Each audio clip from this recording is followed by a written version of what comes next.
Por que não esquecemos como andar de bicicleta? Naruhodo. Bem-vindo ao Naruhodo, podcast para quem tem fome de aprender. Eu sou Ken Fujioka. Eu sou o Altair de Souza. E hoje é dia de quê? Fúteis e úteis. Você já sabe, mas nunca é demais lembrar. O Naruhodo agora está no Orelo, uma plataforma de apoio a criadores de conteúdo. É por meio do Orelo que você ajuda a manter a gente no ar.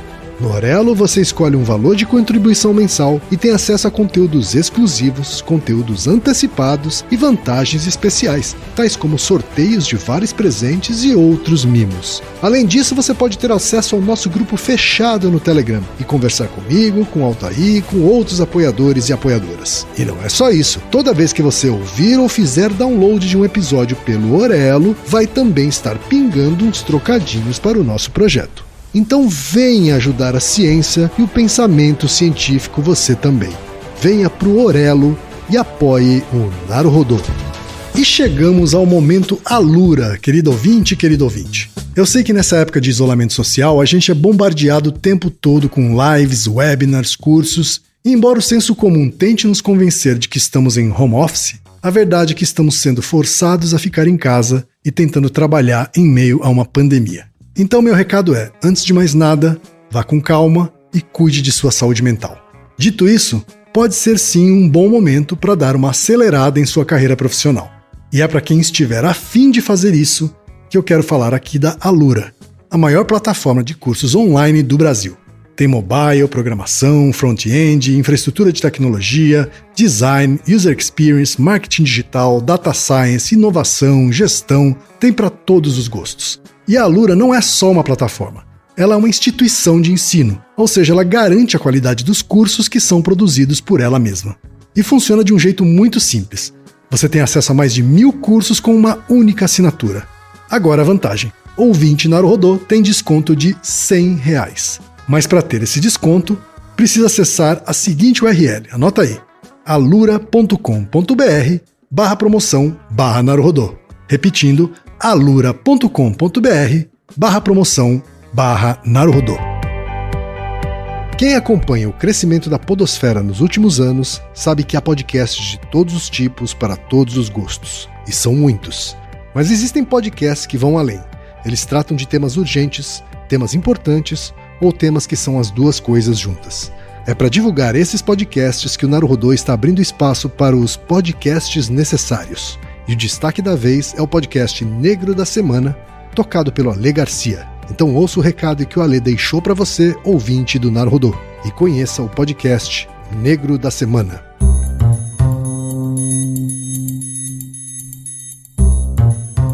Quem são as personalidades negras fundamentais da nossa história?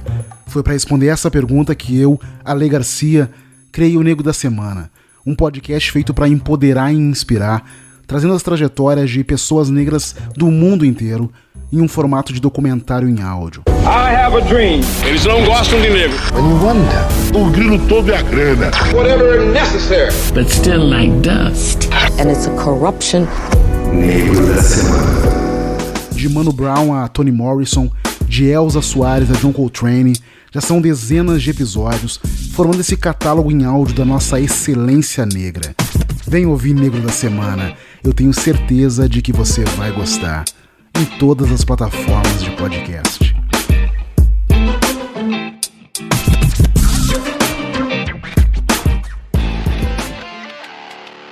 Altair, temos pergunta de vários ouvintes, Altair.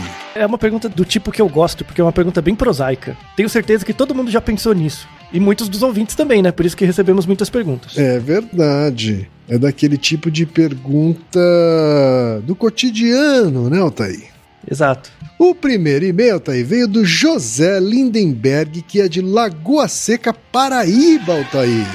E ele foi bem direto ao assunto. Hoje, eu andando de bicicleta, tive uma dúvida. Por que nunca esquecemos de andar de bicicleta, não importa quanto tempo estejamos sem tocar numa? Aí a gente tem também a mensagem da Roberta Isidro, que diz o seguinte: o evento que aconteceu na minha família foi que meu sobrinho tem 2 anos e teve um acidente e quebrou a perna. Fez cirurgia, ficou 2 meses sem poder andar. Semana passada tirou os pinos e mesmo assim continuou se arrastando no chão como quando estava engessado. O ortopedista disse que era para esperar o tempo dele. Depois de uma semana da retirada dos pinos, do nada ele levantou, pegou uma bicicleta e saiu pedalando. Mas quando parou, voltou a se arrastar, depois de dias saiu andando sozinho de novo. Então minha pergunta é, dependemos de um modelo para observar e começar a caminhar? Ou mesmo que conviva apenas com cadeirantes desde que nasci, se eu tiver a capacidade de andar 1 hora, eu vou começar a tentar levantar e sair andando?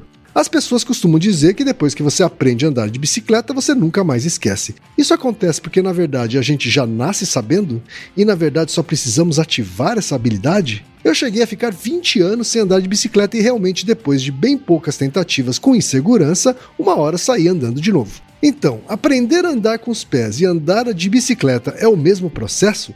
E se sim, são processos de aprendizagem de habilidades ou apenas ativamos algo que já nascemos sabendo? Temos também a pergunta de Seiichi Yamashiro, que é programador de São Paulo, capital. Vou ao trabalho de bicicleta todos os dias e, como todos, já ouviu falar que andar de bicicleta nunca se esquece. Isso é verdade?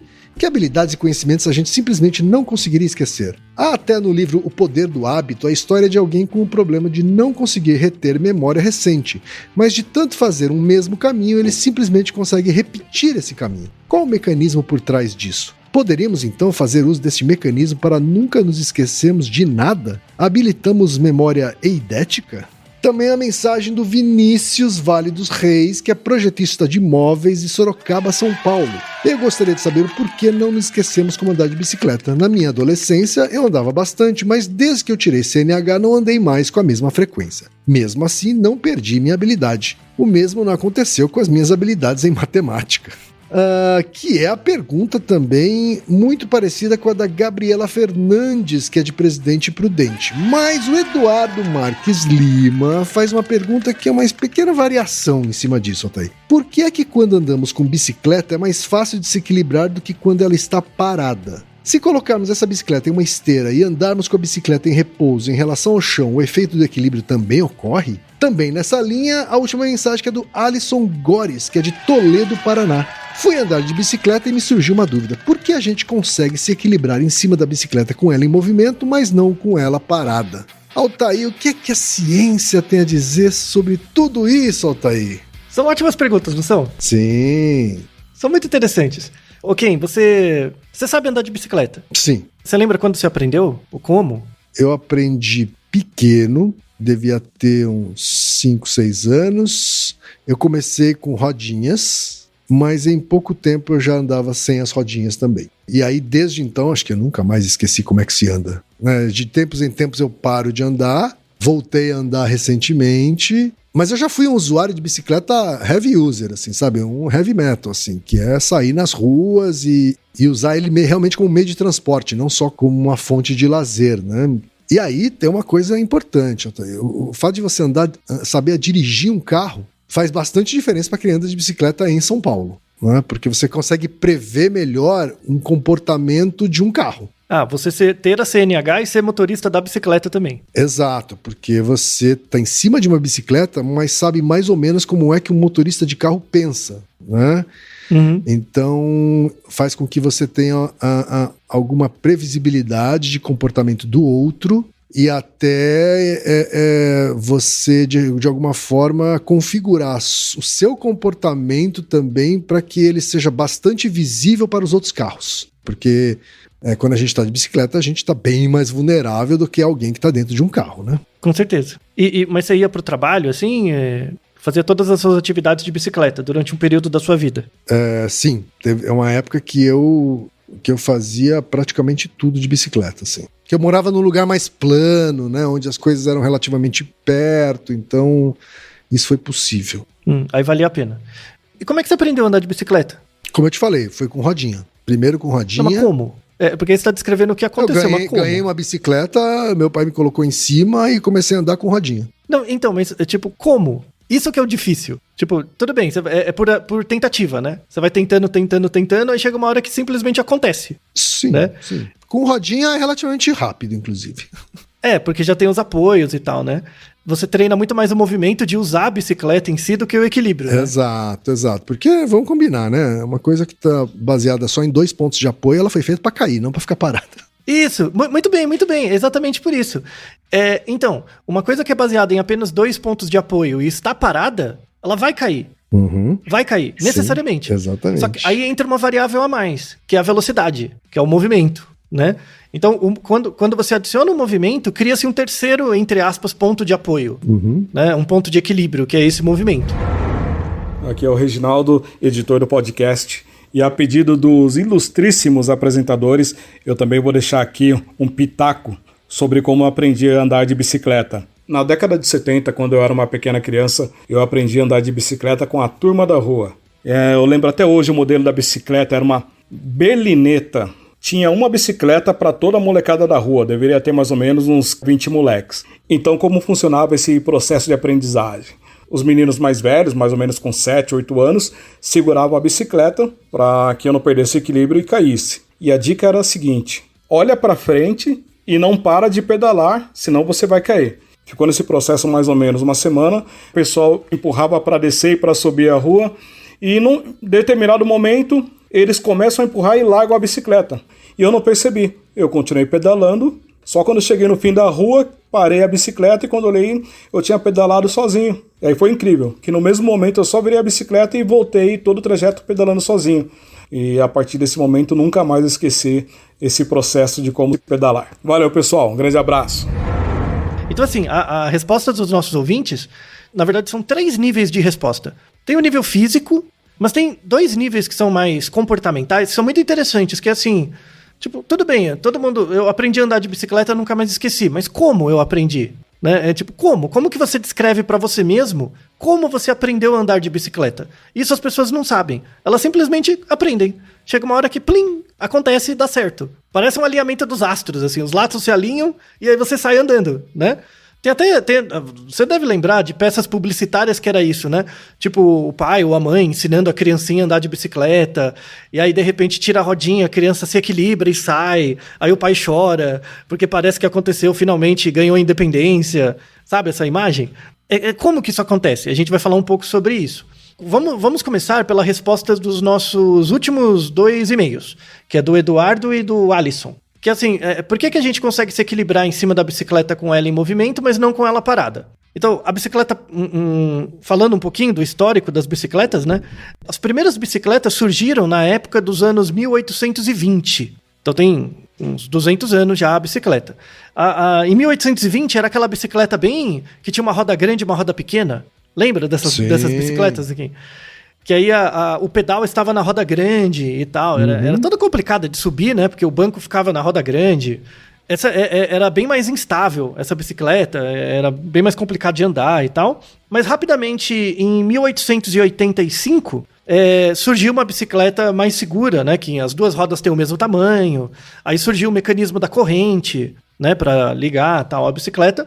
Mas é interessante, até 1885 as rodas da bicicleta eram de madeira ou ferro. Só em 1888 que surgiu a ideia da borracha, fazer um pneu, né, para a bicicleta. E aí a lógica da bicicleta inspirou os automóveis, que vieram mais ou menos assim um pouquinho depois, né, na mesma época ou um pouquinho depois. Hoje em dia a gente tem cerca de 1 bilhão de bicicletas ativas no mundo. 1 bilhão? Bilhão. É muita bicicleta, hein? Muita. Né? Então imagina a quantidade de material, né, para fazer essa bicicleta toda, né? E aí, desde o início, né, da invenção da bicicleta e tal, ela foi criada na Europa, né, e rapidamente espalhou para vários lugares. Desde a criação das primeiras bicicletas, as pessoas ficavam assombradas com isso, que é bem o comentário do Alisson e do Eduardo. Por que ela fica, assim, quando você coloca a bicicleta em pé, ela cai, parada, e quando você põe em movimento, ela se equilibra. Eu não sei se você já viu isso, Ken, ou se você já tentou. Se você alinhar uma bicicleta assim retinha e der um empurrão, ela anda sozinha. Você já viu isso? Sim. Tipo, você pega... Ela se engrena assim, anda sozinha, né? A bicicleta. É interessante. A primeira parte, o primeiro ponto que eu gostaria que ninguém piscasse nesse episódio é essa parte. De você imaginar, isso é totalmente possível, a gente já viu. Você pega uma bicicleta, deixa ela alinhadinha e dá um empurrão, ela meio que se autorregula, né? E sai andando. Às vezes ela até aparece até um fenômeno engraçado, que ela você pode até empurrar ela inclinadinha um pouquinho para a direita, dependendo da força que você dá, ela se autoequilibra e alinha, sozinha, né? Dá a sensação de que ela criou vida. Porque ela se regula, ela se alinha, sabe? No olho de quem vê, quando você pega a bicicleta e empurra, parece que ela ganhou uma autonomia, parece que ela ganhou vida própria. Muita gente no século XIX, começo do século XX, falava isso. Por que isso acontece na bicicleta? Assim, parece que ela ganha vida, parece que aparece uma outra coisa. Isso é muito interessante. Guarde primeiro essa primeira mensagem. Desde 1896, as pessoas já estavam interessadas em saber por que a bicicleta se equilibrava. Né? Não como a gente aprendia a andar, mas sim como a bicicleta se equilibrava. Antes, a preocupação de como a gente aprende a andar de bicicleta e nunca esquece, surgiu depois da preocupação de como uma bicicleta se equilibra sozinha quando você coloca ela em movimento. Em 1896 surgiu um livro de equações diferenciais para tentar explicar por que a bicicleta se equilibra sozinha. Na verdade, o porquê de uma bicicleta se equilibrar quando ela está em movimento e não quando ela está parada. Quando ela está parada é fácil, né? Que é bem o que você falou, Ken. Quando ela está parada tem 2 pontos de apoio e os 2 pontos são alinhados, né? Porque não tem como 2 pontos não serem alinhados um com o outro. Você precisa de 2 pontos para fazer uma reta. Logo, não tem nenhum ponto de equilíbrio, a bicicleta cai. Isso é fácil. Mas, quando você coloca ela em movimento, tem várias variáveis que aparecem ali no movimento físico e garantem que ela se equilibre. Eu vou deixar um vídeo na descrição, é porque no podcast, como é áudio, é difícil de mostrar, mas é o primeiro link que vai estar na lista de links do episódio, é o primeiro. É um vídeo mostrando um mecanismo físico, eu vou descrever aqui, mas depois vê o vídeo para ter uma ideia, de uma universidade, que é bem simples. Imagina uma roda de uma bicicleta e no meio da roda tem um eixo, tá? Você coloca um eixo, então a roda gira livremente. Aí você pega uma pessoa segurando em cada uma dos lados do eixo. É um pedaço de ferro, né? Tem espaço para segurar em cada um dos lados. Então a pessoa está segurando só a roda da bicicleta. E ela está sentada num banco, que é tipo esses bancos de escritório que gira. Sabe? O banco pode girar em torno dele mesmo. Então a pessoa está segurando a roda da bicicleta pelo eixo e a roda da bicicleta está em pé, tá? Ele está segurando. E sentado nessa cadeira que também tem possibilidade de girar. Aí vem uma outra pessoa, pega e gira a roda bem rápido, né? Ou seja, ele imprime uma velocidade na roda. Essa velocidade vai gerar uma velocidade angular, né? Por isso que a roda gira. Vai gerar essa velocidade angular. Aí o cara está segurando a roda em pé. Aí o que ele vai fazer? Ele vai deitar a roda. Ele gira e deita a roda, 90 graus. Aí essa velocidade angular vai gerar uma força para ele começar a girar. Aí ele vai girar em torno da roda, em torno da cadeira, tá? Certo. Se ele ficar em pé, se ele colocar a roda em pé de novo, ele para.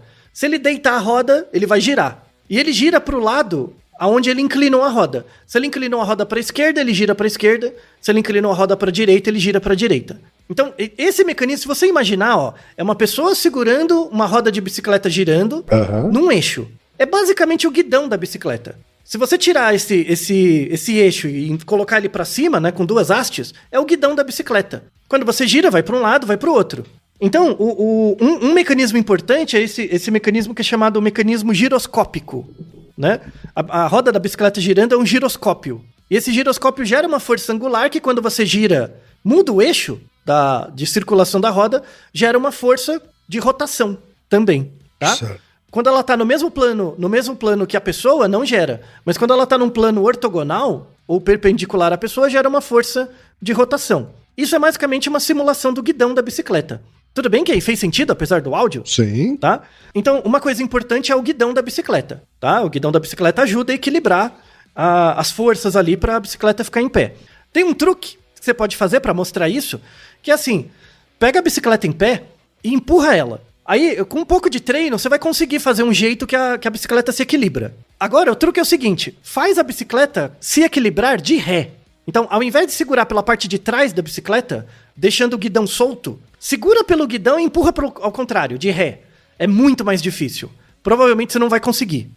Tá? Então precisa ter esse mecanismo solto do guidão para a velocidade gerar um movimento de equilíbrio das forças e equilibrar a velocidade angular para a bicicleta andar sozinha. Se você segurar pelo guidão, ao contrário, empurrar ao contrário, você vai estar travando. Então a roda de trás não tem a mobilidade da frente.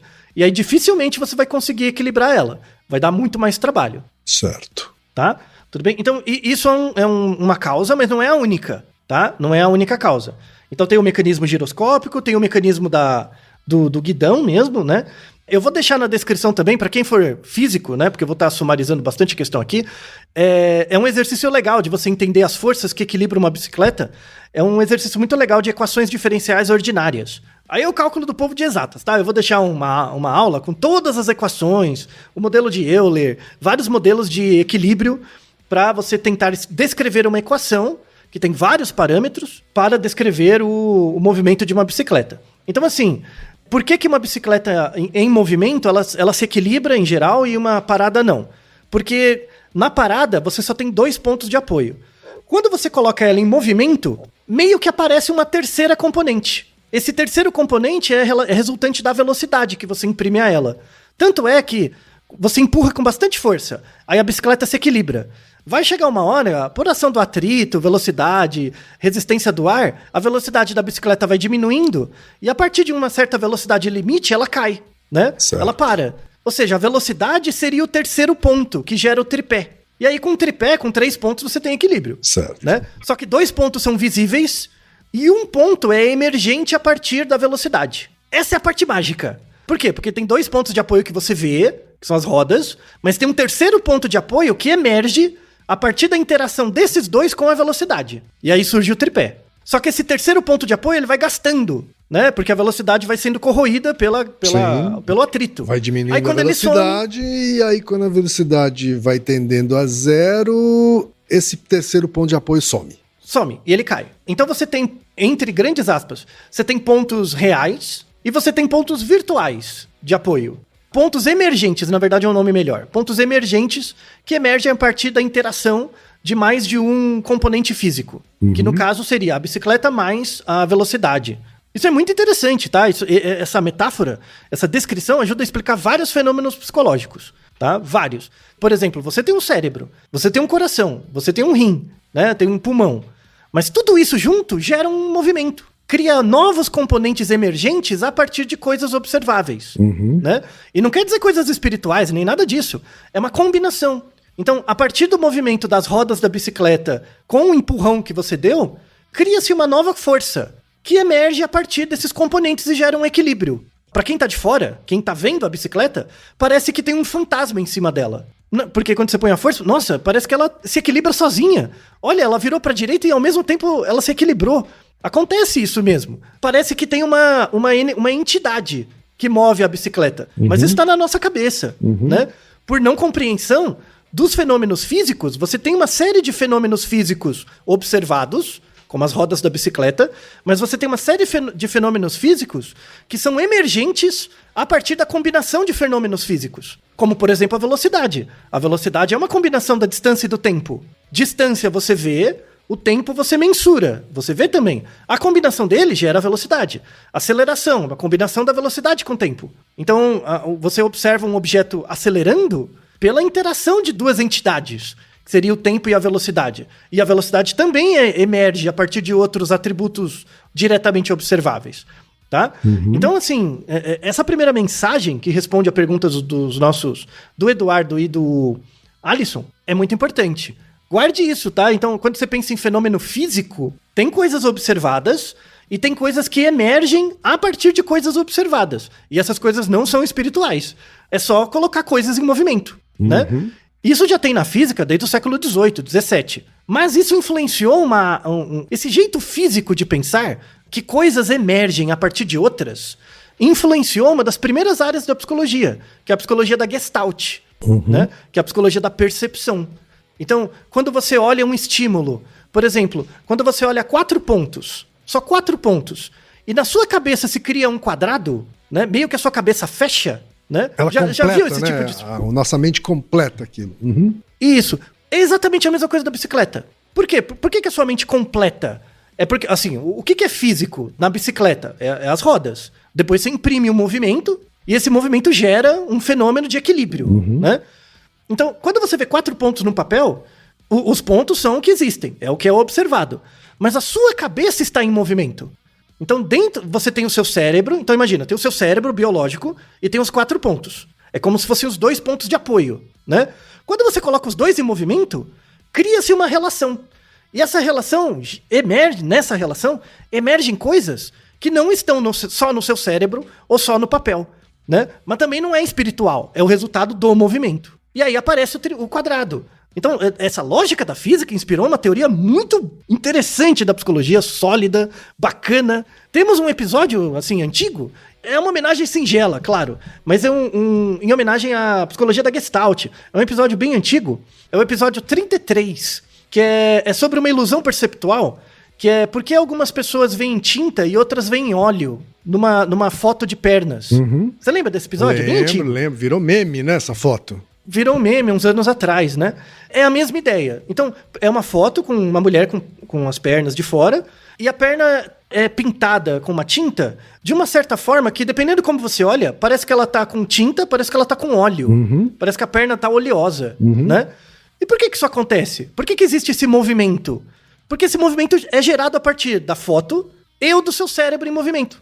Criou-se uma terceira coisa. Criou-se um equilíbrio. Às vezes esse equilíbrio vai para tinta, às vezes vai para o óleo. Então, esse mecanismo inicial é muito importante, tá bom? Porque ele está por trás do porquê a gente não esquece andar de bicicleta. Esse mecanismo de equilíbrio, o que a gente lembra... Por isso que eu te perguntei antes de encher no saco, Kim, como você aprendeu a andar de bicicleta? Aí você só fica respondendo, que todo mundo responde, que é normal. Ah, mas eu ganhei uma bicicleta. Não, mas como você aprendeu? Ah, mas tinha rodinha. Mas como? Chegou uma hora que não tinha mais as rodinhas. Mas como? A pessoa não sabe, né? Por quê? Porque não depende da linguagem. Essa resposta não depende da linguagem. É um equilíbrio. É intuitivo aprender isso? A andar, é isso? Não é uma intuição. É um equilíbrio do corpo mesmo. Mas que a gente faz sem pensar de maneira consciente. Isso, não, é totalmente inconsciente. Na verdade, não depende, não é um tipo de memória que a gente chama de memória episódica. Por exemplo, se eu peço para você lembrar do que você almoçou, né? É um episódio, vem uma coisa. Quem estava comendo tal coisa, né? Se eu peço para você lembrar, sei lá, de uma viagem, né? Vem várias imagens, vem sons, vem coisas. Se eu peço para você lembrar de você mesmo no passado, é uma memória autobiográfica. Esse tipo de memória, aprender a andar de bicicleta, você não aprende a andar de bicicleta. Na verdade, o que você guarda, entre aspas, é uma estrutura de equilibração. Parece uma coisa muito chá de cogumelo. Aprender a andar de bicicleta não é assim, não é uma coisa que você guarda. Por isso que você não esquece, porque não é uma coisa que você guarda. E é também difícil de explicar verbalmente para outra pessoa o que ela tem que fazer, né? Isso. Então, a ideia é tenta ir. Então, o que você retém, né, e é por isso que você não esquece, é uma estrutura de equilibração. Tá? Esse nome é importante. Aprender a andar de bicicleta é você ter a aquisição de uma estrutura de equilibração motora. E aí tem a ver com um e-mail da nossa ouvinte, que era sobre a criancinha que quebrou a perna. Que ela ficava lá engatinhando, se arrastando, de repente ela levantou, andou de bicicleta e voltou a engatinhar de novo. Por que a criança fez isso? Porque ela passou um tempo, 2 meses sem poder andar, ela incorporou uma estrutura de equilibração, né? Que é se arrastar, que é andar no limite do que ela pode. Leva um tempo para você readaptar essa estrutura de equilibração, readaptar isso ao fato de você poder usar a perna. Então é normal isso acontecer. Isso que é interessante, assim, a memória motora, né? Que isso é um tipo de memória motora, andar de bicicleta. A memória motora, muito diferente de outros tipos de memória. A gente tem o nosso Naruhodo 78, que é como funciona a memória. A gente repetiu isso várias vezes, né? Que as memórias não são armazenadas, elas são evocadas, né? A memória motora é mais que isso ainda. Ela é mais que evocada. Né? Ela é resultado do seu cérebro inteiro. Porque pensa, quando você está andando de bicicleta, você está usando o braço, a perna, o corpo, o cérebro, as vias sensoriais, tudo, né? Você está usando todo o seu corpo numa atividade. Então, você tem que ter memória de tudo isso. Pensa você jogando beisebol, Ken. Então, quando você rebate uma bola, você tem que lembrar... Você não lembra da sua mão, do seu cotovelo. Assim, quando você tá aprendendo, alguém te dá uma instrução. O cotovelo pra cima, pra baixo, enfim. Mas depois você não lembra mais. Sim. Você não guarda essas coisas. O que você guarda? Você guarda uma memória de equilibração motora. É como se o corpo lembrasse, né? E não a sua mente. Isso. Então, passa pelo cérebro. Claro. Né? É uma junção do cérebro e corpo. O melhor exemplo para acabar com o dualismo, né, na psicologia... é a memória motora. Porque a memória motora está no corpo e no cérebro ao mesmo tempo. Sim. Tá ao mesmo tempo. Prova de que é tudo uma coisa só, né? É tudo uma coisa só. Não, assim, isso não tem dúvida. É psicologia de boteco ficar propondo dualismo hoje em dia. Pleno século XXI, né? Então, a memória motora, ela é diferente de outros tipos, da memória autobiográfica, contextual, episódica. Ela usa áreas diferentes. Por exemplo, a memória episódica, que é eu passei por um evento e depois eu lembro dele, né? É diferente de você aprender a andar de bicicleta, porque ela é relacionada com treino. Você tem que ficar tentando até conseguir. É muito parecido com dirigir também, né? Dirigir, raramente você esquece, né? Não é tão sólido quanto andar de bicicleta, tá? Porque, mas você dificilmente esquece quando você aprende e treina um pouco. Porque assim, andar de bicicleta, a primeira vez que você consegue, você engrena e anda um pouquinho, você já não esquece mais. Andar de carro, tanto é que tem pessoas que tiram a carta e depois tem que fazer treinos a mais. Sim. Né?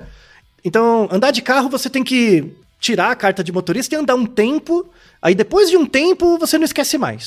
Tá? Mas tem que ter um tempo. Se você só tirar a carta e parar de andar de carro, você não aprende. Você fica inseguro e tal. Andar de bicicleta é bem mais direto, assim, porque exige muito mais do seu corpo. Se você parar a pensar você dirigindo, ainda mais hoje em dia, com direção hidráulica, né? Direção hidráulica, câmbio automático, né? Você só usa o pé e a mão. Assim, a quantidade de esforço motor, de equilibração, é muito baixa. Sim. Tem muito esforço cognitivo, na verdade, né? De distância e tal.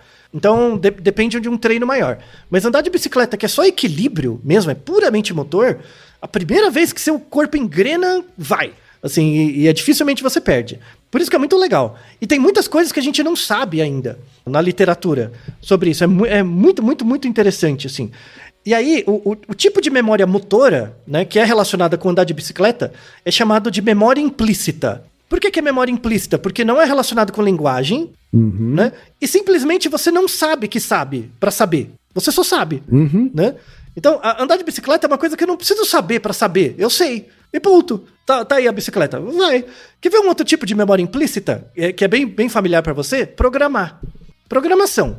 Programação é que assim, primeiro você tem que atender à linguagem, né?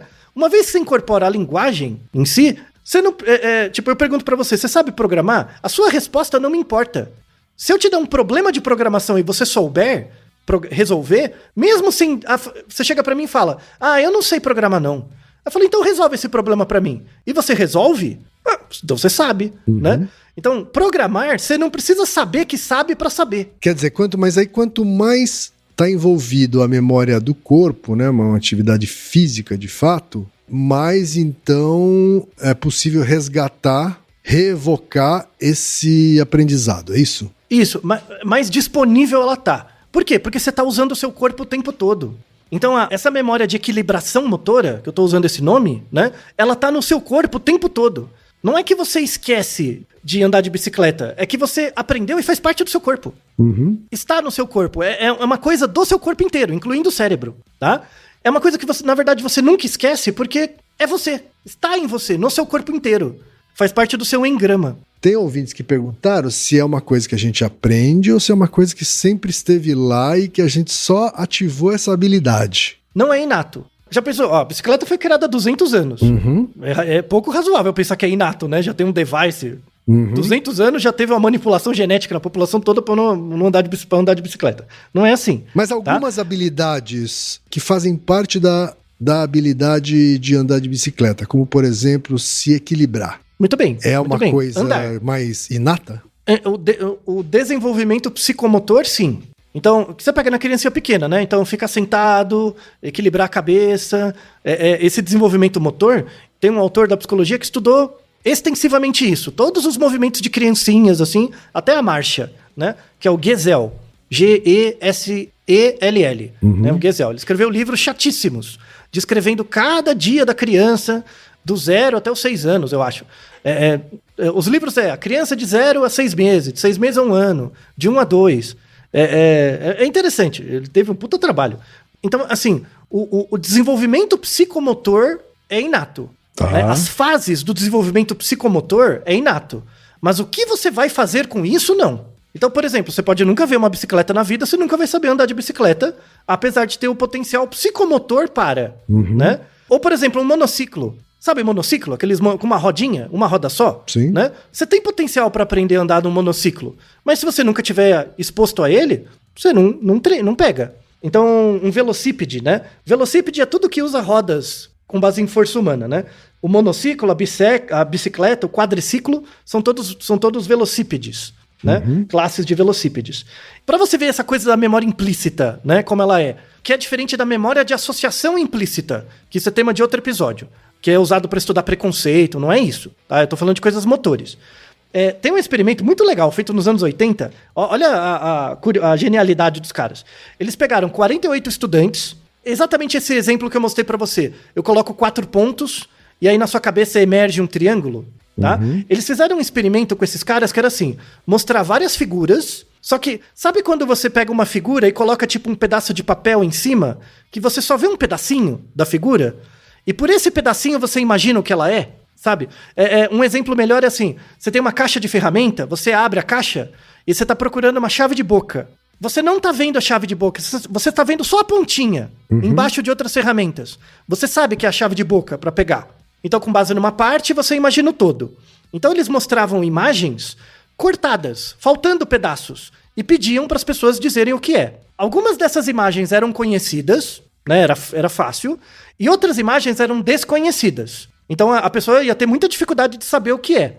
Mas depois que acabava o teste, eu mostrava a imagem completa, falava, ó, isso é uma coisa que você não conhece, mas eu dizia. Então, beleza, aí é óbvio que as pessoas que viam as imagens conhecidas acertavam mais do que as imagens desconhecidas. Perfeito. O experimento genial vem assim. Eles esperaram 17 anos. Depois de 17 anos, eles não avisaram nada para as pessoas. Isso nada. que é ter paciência para conduzir em estudo, hein, Otávio? Nossa, muito. Isso que é um laboratório de pesquisa sério, né? Já tem um planejamento de 17 anos, né? Então, pegaram as 48 pessoas, fizeram o teste, falou, obrigado, né? Deixa o recado, não some não. Depois de 17 anos, mandaram um oi sumida pros caras, pras minas. E aí, eles conseguiram o contato de 12. Dos 48, eles acharam 12. Trouxeram de volta e fizeram o mesmo experimento com as 12 pessoas, com um grupo controle, com um grupo que nunca tinha feito o experimento. Tudo bem? Ok. Depois de 17 anos. E sabe o que aconteceu? As imagens desconhecidas tinham uma taxa de acerto maior por essas pessoas que fizeram o experimento 17 anos antes. Ou seja, desconhecidas? As desconhecidas. Ou seja, parece que ficou uma informação na pessoa. E o interessante é que eles fizeram um assessment depois nas pessoas. Dessas 12 pessoas, 4 delas não lembravam que tinham feito um experimento 17 anos antes. Não lembrava. Eles falaram, não, é a primeira vez que eu tô fazendo experimento. Você não lembra de ter vindo aqui? Falou, não lembro. E mesmo assim acertava mais. Ou seja, ficou algo. Ficou alguma informação, né? Ficou alguma coisa. Muito, isso é a memória implícita, tá? Esse é um exemplo de memória implícita. Aí, a teoria avançou bastante. A memória básica, né, os outros tipos de memória mais estudados, tem uma área do cérebro muito importante que é o hipocampo. Tá? O hipocampo é muito importante para a consolidação de memória episódica, memória emocional e tal. Inclusive, vou deixar na descrição, recomendo todo mundo assistir. É uma história triste, assim, mas é muito interessante. É um vídeo, né, de um homem chamado Clive Wedding. O Clive, ele era um musicista, né? Pianista, regente. Ele estava ficando muito famoso até na Inglaterra na época, nos anos 70. E ele pegou gripe. Ele pegou um tipo de influenza, né, de gripe. E é muito raro isso acontecer, mas às vezes a inflamação, a infecção viral, passa pela barreira hematocefálica e invade o cérebro. E aí dá uma encefalite. E ele teve essa encefalite. Ele teve febre por vários dias, febre muito alta, né, mais de 40 graus. E essa febre destruiu o hipocampo dele. Foi uma fatalidade, assim. E aí, o que gerou de condição? Ele tinha uma memória de 7 segundos. Ele esqueceu tudo da vida dele. Tudo. Todas as informações da vida dele. A única coisa que ele lembrava era da esposa. E a cada 7 segundos é como se ele esquecesse de tudo. Todo o tempo. Então, a memória dele durava 7 segundos. Então, você entrava... Dava oi, ele dava oi, uma pessoa muito sociável, conversava, fazia piada. De repente ele virava as costas, voltava, oi de novo e se apresentava tudo de novo. Que doideira. É uma coisa assombrosa. Ele tinha um diário, o diário dele, cada dia de relato, só tinha uma linha. Porque era o tempo que ele tinha pra escrever. E é muito triste a história, assim, ele estava assistido, né, e tal, um caso muito, muito grave, é o caso de amnésia mais grave que a gente viu, mas, apesar de ele ter essa lesão no hipocampo tão severa, que limou as memórias dele, ele tocava piano perfeitamente. Ou seja, a memória motora não foi corrompida. Entendi. Ele tocava piano, lembrava. Você falava pra ele, toca a sinfonia tal do Chopin. Ele não sabia. Uhum. Ele não lembrava que era o Chopin, não lembrava de nada. Mas você tocava o comecinho, ele engrenava, fazia tudo. Certo. Sabe? Então você vê que a memória motora é um fenômeno completamente diferente do... Tem muita gente que diz que memória motora, na verdade, não é memória. É outra coisa, é uma outra entidade, é uma outra forma de retenção de informação. É sensacional, assim. E aí fica a recomendação desse vídeo, né? É um pouco triste, mas é muito interessante. E aí descobriram, assim, começou-se a descobrir as áreas relacionadas com esse tipo de memória motora.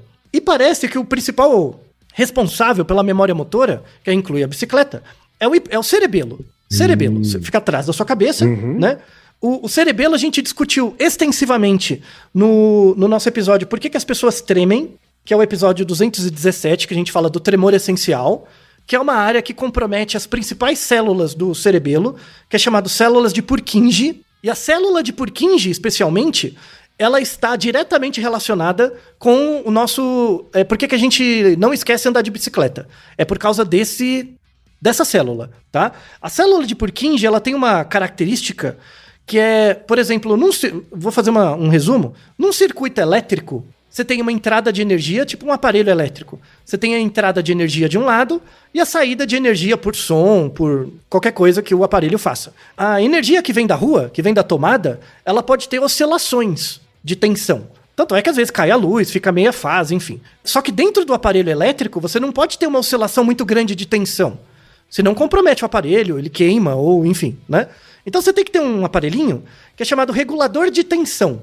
Né? O regulador de tensão a tensão entra de um lado e ele tenta manter essa tensão constante do outro lado. É um regulador para os equipamentos funcionarem adequadamente. É muito importante. Praticamente todo aparelho tem pelo menos um regulador de tensão. Tá? As células de Purkinje do nosso cérebro são mais ou menos isso. Um regulador de tensão. Porque imagina, você está andando de bicicleta.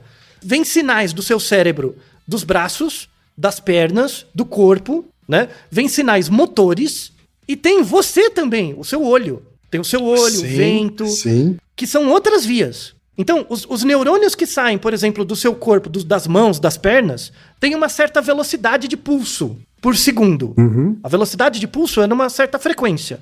O sinal que vem do seu olho, da retina, por exemplo, é outra velocidade. E tem que ter um regulador, tem que ter algo que regula isso numa certa tensão única. Quem é que regula isso? As células de Purkinje no hipocampo, né? E tem que ter um centro de processamento. Então vem a informação do braço, da perna, do olho, tudo. Tem que ter um centro de processamento. E esse centro de processamento da, entre aspas, memória motora, não é no hipocampo. É também numa área que a gente falou extensivamente num episódio, que é os gânglios da base. Os gânglios da base, a gente falou no episódio 130, né? Que é por que a gente faz careta quando faz movimentos repetitivos, né?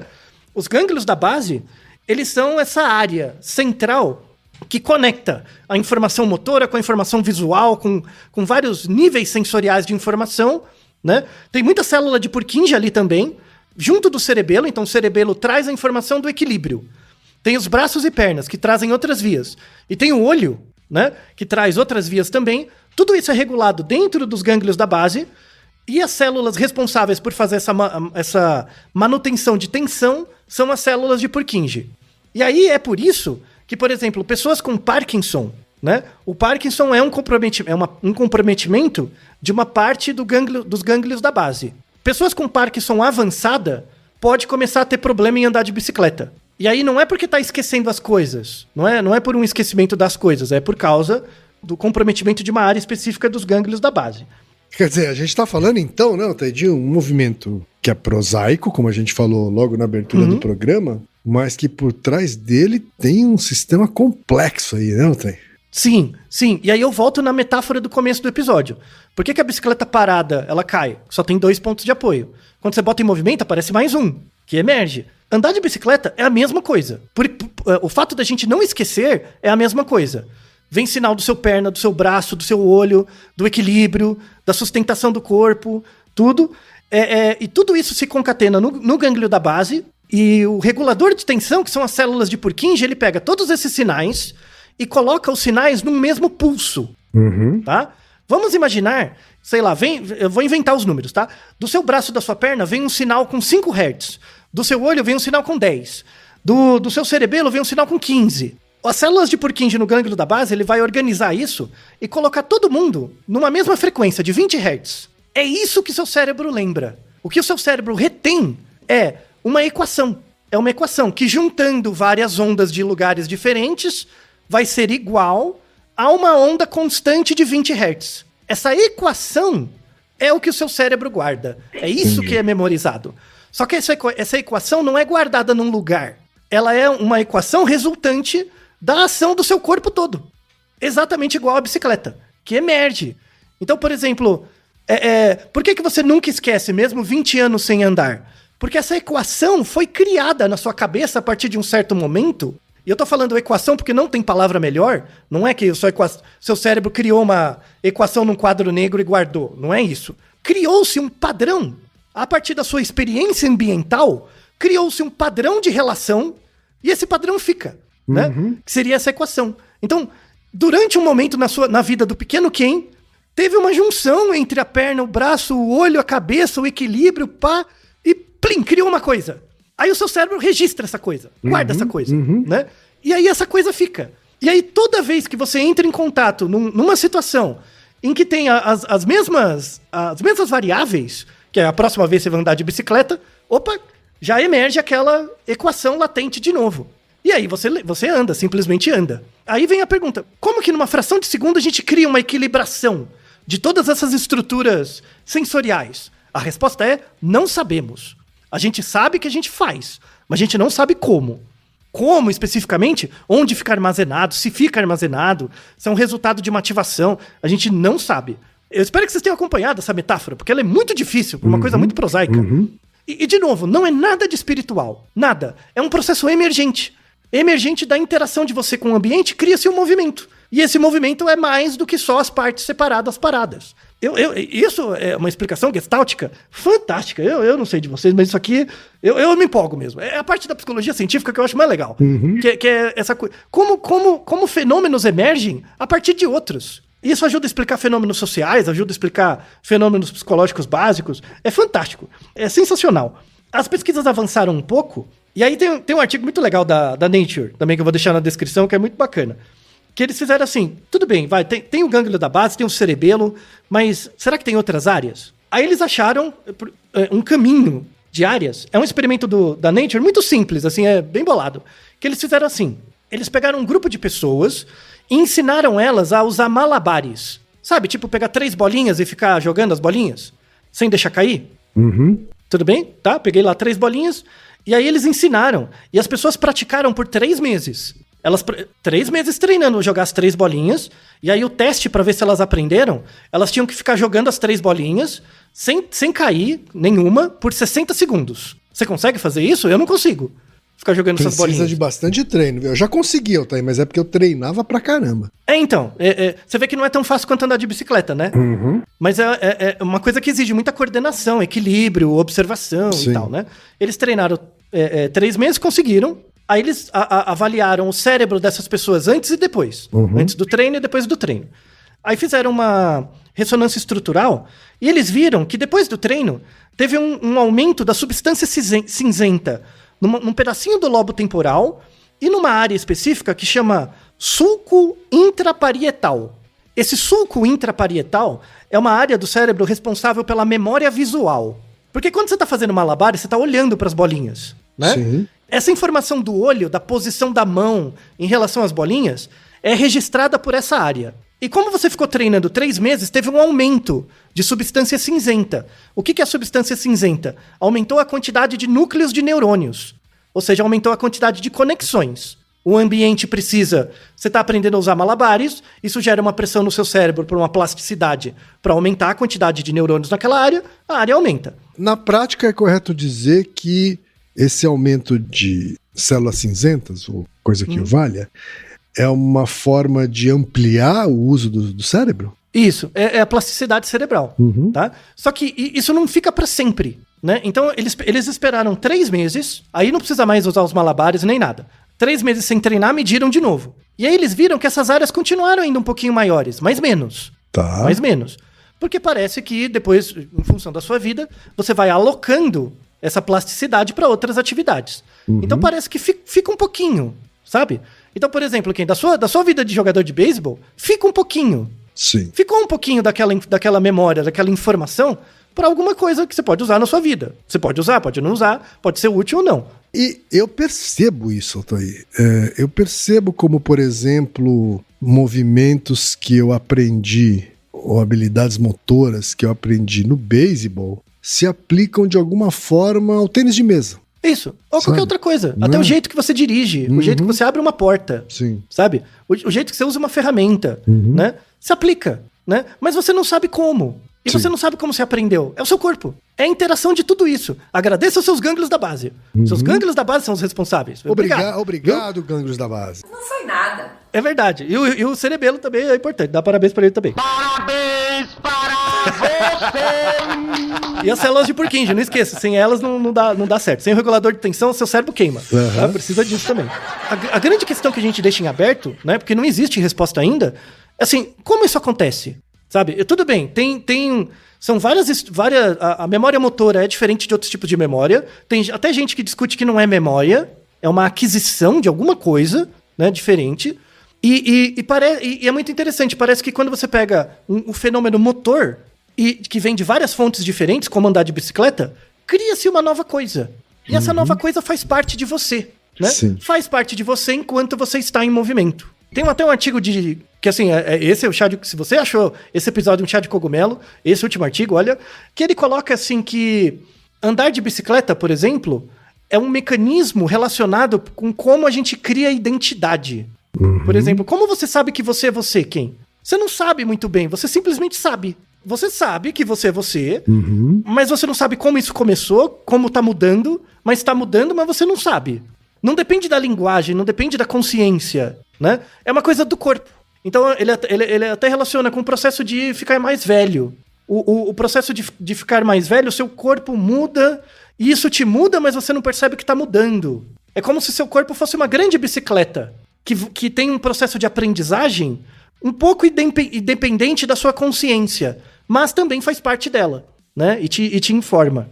É uma coisa bem metafísica, né? Você não esperava que andar de bicicleta geraria uma coisa assim, né? Pra fechar pros nossos ouvintes, só pra dar uma fechada geral, acho que ficou claro, né? Porque que uma bicicleta parada não fica em pé, mas andando sim, porque o terceiro ponto de apoio da bicicleta é a relação entre os 2 pontos de apoio e a velocidade, né? Que gera essa equilibração. Quem quiser ir à parte de exatas, na descrição tem as EDOs lá pra você se divertir, boa sorte. E por que a gente não esquece? Na verdade, porque simplesmente o nosso cérebro cria uma informação dentro dele que não está no hipocampo, então não é relacionado com outros tipos de memória, mas cria uma informação motora de que num momento da sua história de vida, você, pequenino Ken, teve uma junção de astros, equilibrou-se uma equação lá, e você ficou em equilíbrio. E aí o seu cérebro nunca mais esquece esse equilíbrio. E toda vez que você sobe na bicicleta é como se ele recuperasse esse padrão. E é por isso que você pode ter tipos severos de amnésias, né? Mas mesmo assim não perder a habilidade motora. Então eu espero que os ouvintes tenham gostado desse episódio. Assim, eu pessoalmente acho muito interessante essa área de memória e tal. Não sei se você gostou também, Kim. Espero que as pessoas não se esqueçam mais de por quê. Andar de bicicleta a gente não esquece, mas provavelmente elas vão esquecer. Isso, mas vão continuar andando, isso que importa, né? Isso que importa. Tem muitas coisas que a gente não precisa saber para saber. A gente simplesmente sabe, né? E você se auto-observar, né? É legal porque você consegue falar, nossa, eu não sabia que eu era capaz disso. Já aconteceu isso na sua vida, Ken? De você falando, nossa, eu não lembro de ter tentado isso, eu não sabia que eu conseguia, né? É esse tipo de auto-observação que é muito importante, sabe? Pra você perceber que você muitas vezes é capaz de fazer mais coisas do que você acha, né? Às vezes você é regulado pelo medo, pela insegurança, por outras pessoas, pelo perfeccionismo, mas você podia tentar mais fazer coisas, sabe? Do mesmo jeito que... Eu acho que uma boa paráfrase pra vida, assim... Você aprender a andar de bicicleta quando você é criança, ninguém dá risada quando você cai, ninguém... Tipo, é esperado, sabe? Acho que pra toda coisa na vida devia ser assim. Tipo, você tem que tentar, né?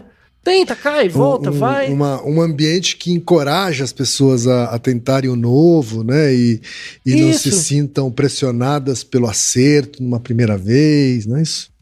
Então, exatamente. Aprender a andar de bicicleta é bem uma amostra da educação científica, porque você vai caindo cada vez menos. Você vai errando cada vez menos até uma hora que, plim, dá certo. É o melhor jeito que você poderia andar de bicicleta? Não.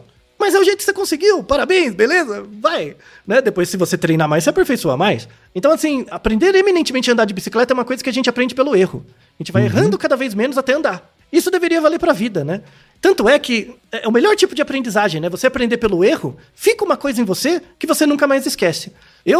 Aí uma esperança é que se a gente aprender a andar... Se a gente conseguir transpor ou aprender a andar de bicicleta para outras coisas da nossa vida, provavelmente vão ter coisas que a gente nunca vai esquecer. E aí a resposta final do nosso ouvinte Seiti. Podemos fazer uso desse mecanismo para nunca nos esquecermos de nada? Aprender a andar de bicicleta é diferente de lembrar a capital de país, essas coisas. Mas a gente pode tirar essa mensagem aqui muito interessante. Quanto menos errado você estiver, menos você vai esquecer do que fez você perceber o quão errado você estava. É exatamente igual a andar de bicicleta. Seu cérebro não esquece que você anda de bicicleta porque ele não quer fazer você errar de novo. É muito interessante, né? Uma coisa poética, muito bonita. Sim. Fica como mensagem para vocês. Tá certo, então. E Naruhodô, ilustríssimo ouvinte.